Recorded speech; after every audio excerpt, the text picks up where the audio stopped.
Hello everybody, welcome to this unscripted vlog about how I quit being a therapist. No, I am just kidding, mostly kind of sort of. I didn't quit, I don't think, but I am on pause, and I'm just gonna talk about why, because some people asked. So as some of you know, I got my master's in counseling psychology, and that involved obviously a ton of courses and a ton of practicum hours, and then for a very short stint, I was a working, unlicensed therapist. That is normal. Nobody is licensed after they graduate. It's literally impossible. You have to put in hours after you graduate. You're breaking some kind of rule if you're immediately licensed. So I worked for 2 months, and then I decided to take a step back because I was incredibly burnt out, and I have now entered my slow living era. I think that burnout is really common in helping professions, so I want to talk about that a little bit. I know that one of the reasons that caused me to become depleted was, I don't know what was up, but I felt like I had a certain thing to prove, and I was determined to get a 4.0 while getting my master's, and I did, but you know what? If I could go back, I wouldn't do it. It was not worth the heartache and the late nights. And it doesn't matter, really. I was goofily trying to compensate for my undergraduate degree, which I got a perfectly fine GPA of like 3.65 in. But since I'm a perfectionist with imposter syndrome, I developed this belief that I had to get a perfect GPA in order to display my worth as a therapist.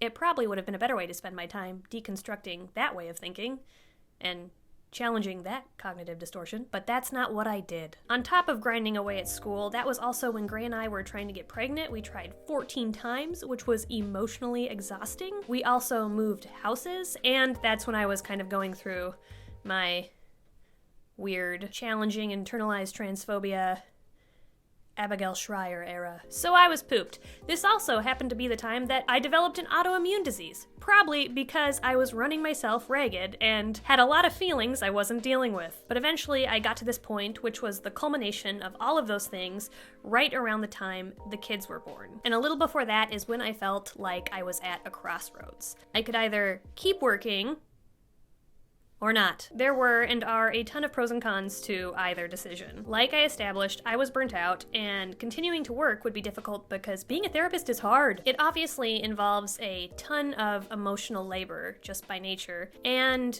the truth is, it's really difficult, in my opinion, to make a living off this work. In a perfect world, with more forgiving conditions, a therapist role would be a brilliant fit for me. It is so rewarding. But of course, we don't live in a perfect world. And as things are, I would need to take 5 to 6 appointments a day just to almost afford daycare. And those 5 to 6 appointments do not include the 2.5 hours of consult and supervision required a week, as well as all the time it takes to complete paperwork, none of which you are paid for. So like, so many people in this economy who are currently buying childcare, I would basically be paying to work. So that's obviously not great, right? But another important thing to consider is 5 to 6 appointments a day doesn't personally align with my values and capacity, because that's like a full day of back-to-back-to-back-to-back clients all week long. Not only is that really tiring for me, but it doesn't allow me to provide meaningful services for the folks that I see. So back to that perfect world thing. In a perfect world, I would have 1 day a week open for rescheduling. So if I get sick, or a client gets sick, or an emergency happens, or something really stressful pops up in their life, I would always have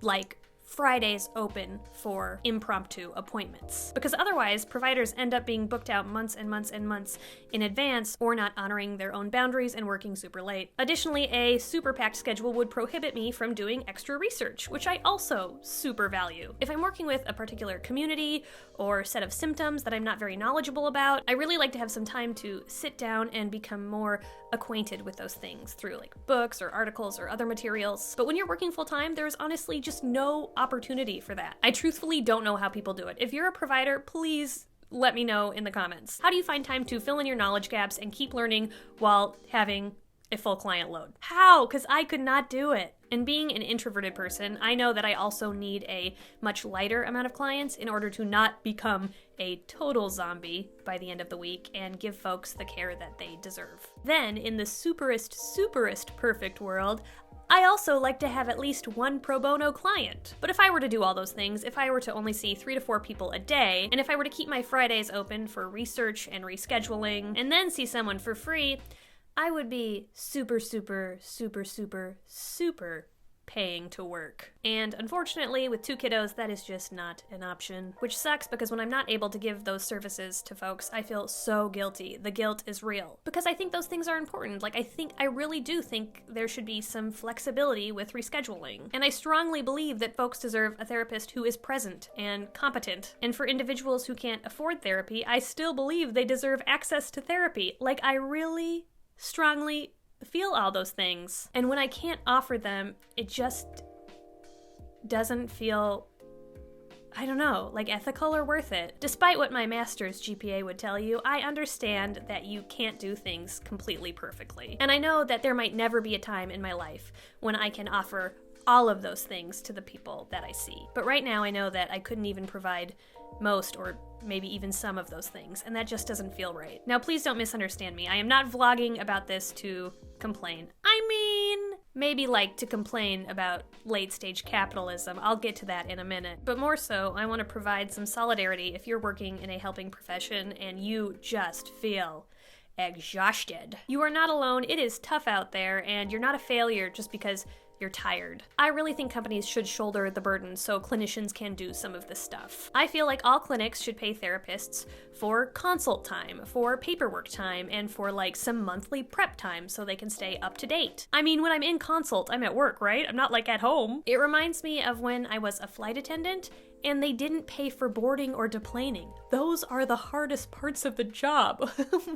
So these problems are not strictly confined to the therapy realm. They exist in all careers under capitalism. Anyway, now I stay home with the twins a few days a week, and they part-time go to daycare because I make a tiny amount of money from YouTube. In the end, I really think this was the right decision. I was missing my creative work so much, and it has felt wildly good to tap back into that. Also, the bonding that I get with the kiddos is like priceless. This is such a special time. Like, developmentally, they're going through so much, and I get to witness a ton of it. I am a lucky duck. And that was another big factor into my decision making. Because Gray and I are like 98% sure these are the only 2 kids we're gonna have, these are the only 2 kids we're gonna have. I don't get to do the infant thing again or the toddler thing again. Like, this is it. And I am so privileged that I get to be there. It's amazing. There is some philosophical and identity stuff that I'm grappling with right now, as many of you have witnessed on this channel. But ultimately,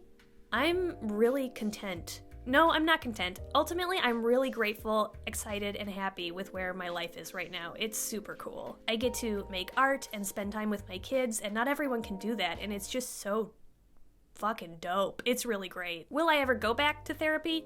I think so, I really do. But I don't know when that's gonna be, and I'm not in a rush. A major con of taking this pause, though, is when I return, I'll be super rusty, and it'll take me a second to get back. But I'm aware of that. I understood that when I made my choice, and I feel like that is something I am willing to tackle. So yeah, that's my I quit therapy for a second story. I know I'm not the only one who has struggled in a helping profession, and I know I'm not the only one who struggles to afford daycare, and I know I'm not the only one who's made a major change in their life. So if you can relate to any of this, let me know in the comments. I always love to hear from you folks. All right, okay, bye.